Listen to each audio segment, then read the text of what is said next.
This presentation is being given at the Emergency Medicine and Trauma Update in Bloomington, Minnesota on October 28, 2010.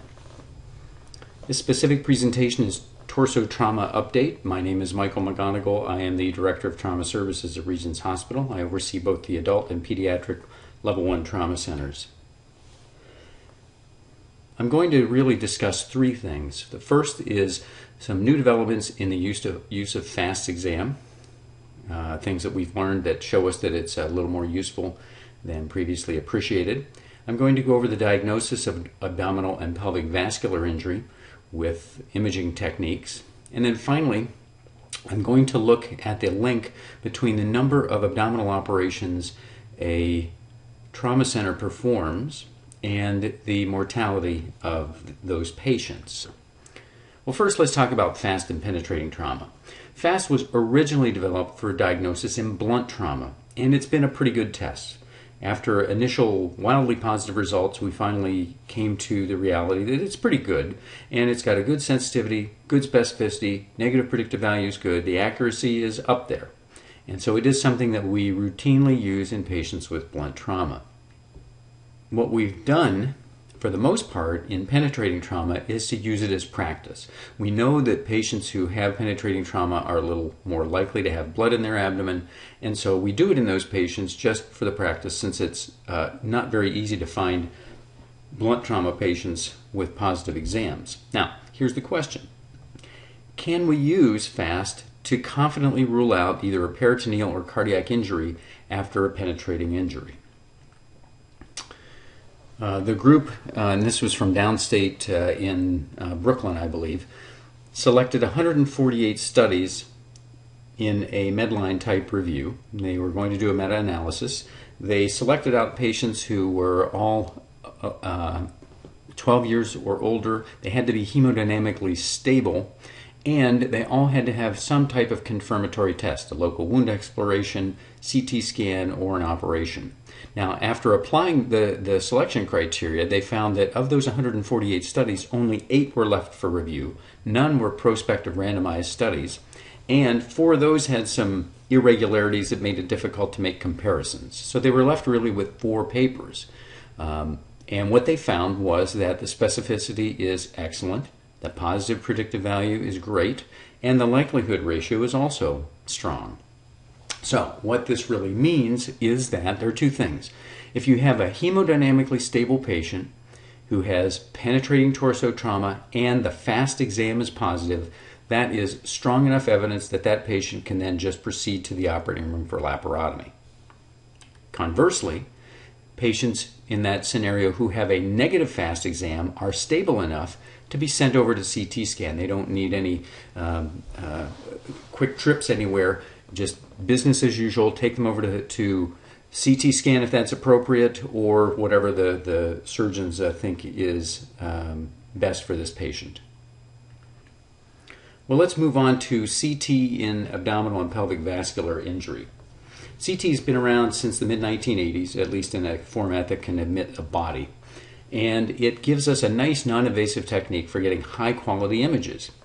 Now, it used to be that the computing power was not strong, the number of detectors in the scanner was low, 1, 4, something like that, and it just took a long time to get your scans. And so you really had the chance for one pass of the patient, and that was it. With new technology, fast computers, and multiple detectors, now we can get delayed imaging, and we routinely do that actually on our chest evaluations, chest, abdomen, pelvis, where we'll go down from the top of the chest to somewhere about the mid-abdomen, and then we'll stop, move back up to the top of the diaphragm, and continue on downwards. So we actually do get 2 phases in that one area that overlaps. Vascular injuries are interesting in that they can present in 2 different ways on the CT scan. There can either be an anomaly of the end organ that the vessel serves, or there can be an actual vascular abnormality that can be seen. One of the things that you hear people talking about is, oh, he's got a vascular blush. Well, that's no longer enough. We're going to have to actually get a little bit more specific, and I'll get into that here. Let's talk first about end organ anomalies.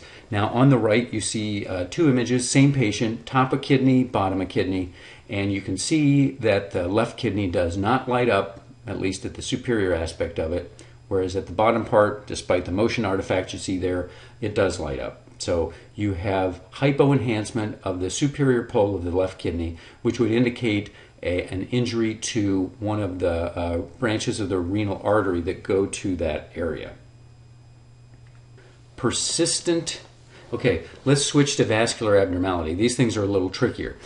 Persistent hyperattenuation, all that means is that you have an area that lights up and it stays that way across several phases. Now this particular set of views is an early phase, kind of a portal venous phase, and a later venous phase. And if you can just see at the arrows here, there's a little crescent-shaped arc over against the side that shows up, and it persists in the later views, and also in that later view down near the head of this arrow, you can see that there's a big chunk out of the spleen as well. So that's either hematoma or laceration or a combination of both. Here's another example of expanding hyperattenuation in the liver. In the earlier portal venous phase, you can see some bright spots of contrast there, and as you move on into the venous phase, again, they persist and they expand, which means that there is ongoing extravasation across the two phases. Here's another example in an area where actually there's free bleeding. In the top, in the earlier phase, you see a nice bright plume of contrast, and as you move into the later phase, a few seconds later, you can see that that has actually spread out. It's diffused a little bit, but it is still free contrast. Vessel irregularity. Okay, our scans now are so good that the resolution is fine enough where we can actually see the contours of these vessels pretty well. This is an image of the portal vein in a patient who had an injury, and what you can see is an irregularity at on your screen. It would be about the 7 o'clock position in the contour of the portal vein. And at operation, it was found that this patient actually had a laceration in that area. This series of images is looking specifically at the aorta, and if you can see, the aorta on the left panel actually shows contrast more clustered toward the right side of it, and it's dark on the left side of the aorta. And as we reconstruct that in a sagittal plane, you can see that there is some irregularity in the aorta. It looks like there's actually some clot there, and if you look right behind it, if you look, this patient has a chance fracture of the spine. And in the coronal reconstruction, once again, you can see this even better. You can see injury and clot in the aorta. So I mentioned that just saying something is a blush isn't enough. So what is a contrast blush? Well, it can actually be two things. It can be contrast extravasation, which we've already looked at several examples, and it can be a pseudoaneurysm. Now this is a pseudoaneurysm seen in the spleen. In the upper panel, in the early phase, you can see this nice, bright, round ball. And then as you go to the venous phase, it washes out. It's pretty much gone. So what that means is that you have a nice pseudoaneurysm that the contrast pulls in for a little bit, but then since it is still in continuity with the arterial system, it washes away in the later views. So what's the difference? Okay, from your standpoint, both are bad. Both of them are a problem and will ultimately need some kind of treatment. A pseudoaneurysm is a ticking time bomb. It's a nice little grape there that's just going to burst at some point. That's its natural history. The extravasation is a bomb that's already gone off. This patient is actively bleeding, and as I mentioned before, they are bleeding to death. So the bottom line is, if you diagnose a pseudoaneurysm, get your surgical consultation, and consider that this patient will require interventional radiology soon. Not necessarily at 3 o'clock in the morning, but 7 o'clock in the morning might be appropriate. Depends on your surgical consultant. If you do see active extravasation, then order blood first, because this patient will need it, and then consult surgery and prepare that patient for interventional radiology, because they will be going soon as long as they remain stable. If they drop their pressure at all, then they're going to end up going to the operating room for a surgical procedure. I'm going to finally talk a little bit about mortality and operations. And if you look at trauma centers, trauma programs, etc., first in the mid-1980s, it started with the development of trauma centers. As we added more and more trauma centers online, we started looking at the need for trauma systems, coordinating movement to and from those trauma centers. And now we found that with this trauma center, trauma system set up in place, that mortality is decreased. Now, what we don't really know about, and the fine details are really not scrutinized in terms of how care is actually delivered at trauma centers. It's more or less left up to the individuals. And as long as the quality appears to be high, then things go on as usual. Well, there's a couple of interesting things. First of all, let's look at this. Two assumptions. One, in trauma, major trauma, your patient is bleeding to death until proven otherwise. And two, trauma centers are good at operative management of bleeding. The resources are immediately available. You've got the ORs, you've got the surgeons, you've got the skills, and therefore, trauma centers that operate a lot to stop bleeding should have a lower mortality. It just kind of follows. So, a group looked at this critically, and they used the American College of Surgeons Trauma Quality Improvement Project systems in order to look at observed and expected mortality rates. So the first thing they did was actually calculate these rates. Then they looked at the same trauma centers and calculated the procedure rates for specific abdominal operations on the spleen, liver, and kidney. And then finally, they looked at the association between numbers 1 and 2. They took a huge population out of the National Trauma Data Bank. They limited it to only level 1 or level 2 centers. They didn't want really anybody who had been dead on arrival. They didn't really want patients with very minor injuries. And of course, they needed a complete data record. Now, this is the graph that is produced when you look at the observed versus expected mortality. And what you want to be is one of the centers on the left half of the graph, where the observed divided by the expected is less than 1. One's on the right, bad. Now, here's what they found. When they looked at spleen operations, liver operations, kidney operations, the centers that had the higher operative rates, that's the black bar, actually had higher mortality.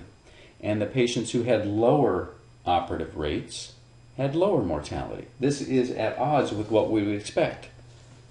What the heck is going on here? Well, there's speculation, obviously. This is not a study that can look at causality, but the concern is, well, perhaps we are so used to dealing with non-operative management, and so now we have less experience with operative control. We have less experience for deciding when that patient should actually go to the operating room. Perhaps we play around with these patients far too long trying non-operative management before we finally give up, take them to the operating room at the last possible moment, and then of course they don't do well. Or maybe the patients who are going to the operating room just happen to be more severely injured in the first place. So it really is food for thought, but what we do know now is that a quality problem of some kind has been identified. So now we need to actually create the research study that will identify what the exact causes are and look at the possible solutions so that we can fix that. And the really interesting question is, this paper just looked at certain abdominal operations. Is this true in other disciplines in terms of the operative procedures and mortality?